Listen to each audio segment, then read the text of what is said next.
180-നെ ഏറ്റവും ചെറിയ ഏത് സംഖ്യ കൊണ്ട് ഗുണിച്ചാൽ അതൊരു പൂർണ്ണവർഗമാകും. 180-നെ ഈ തന്നിരിക്കുന്നതിൽ ഏത് സംഖ്യ കൊണ്ട് ഗുണിച്ചാൽ അതൊരു പൂർണ്ണവർഗമാകും എന്ന് കണ്ടുപിടിക്കണം. പൂർണ്ണവർഗം എന്ന് പറഞ്ഞാൽ എണ്ണൽ സംഖ്യയുടെ വർഗം. അപ്പോൾ ഇത് കണ്ടുപിടിക്കാൻ നമ്മൾ ആദ്യം ചെയ്യേണ്ടത് 180-നെ അതിൻ്റെ ഘടകങ്ങൾ കണ്ടുപിടിക്കുക എന്നുള്ളതാണ്. നോക്കുക, 180 ഇരട്ട സംഖ്യയാണ്. 2 കൊണ്ട് ഹരിക്കാം. 2 കൊണ്ട് ഹരിക്കുമ്പോൾ 90 കിട്ടും. 90-നെ വീണ്ടും 2 കൊണ്ട് ഹരിച്ചാൽ 45 ആവും.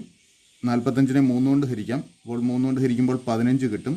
15-നെ വീണ്ടും 3 കൊണ്ട് ഹരിക്കാം. അപ്പോൾ 5 ആവും. അപ്പോൾ 180 സമം 2 ഗുണം 2 ഗുണം 3 ഗുണം 3 ഗുണം 5 എന്നാകും. ഓർക്കുക, പൂർണ്ണവർഗ സംഖ്യകളിൽ എല്ലാ ഘടകവും ജോഡികളായിട്ടായിരിക്കും കാണപ്പെടുക. ഇവിടെ 2 ഒരു ജോഡിയുണ്ട്, 3 ഒരു ജോഡിയുണ്ട്, 5 ജോഡിയില്ല, ഒരെണ്ണമേ ഉള്ളൂ. 5-നെയും കൂടെ ജോഡിയാക്കുകയാണെങ്കിൽ ഇതൊരു പൂർണ്ണവർഗമാവും. 5-നെ ജോഡിയാക്കണമെങ്കിൽ ഇതിനെ 5 കൊണ്ട് ഗുണിക്കണം. അപ്പോൾ 180-നെ 5 കൊണ്ട് ഗുണിച്ചാൽ അതൊരു പൂർണ്ണവർഗമാവും. ശരി ഉത്തരം ഓപ്ഷൻ സി 5.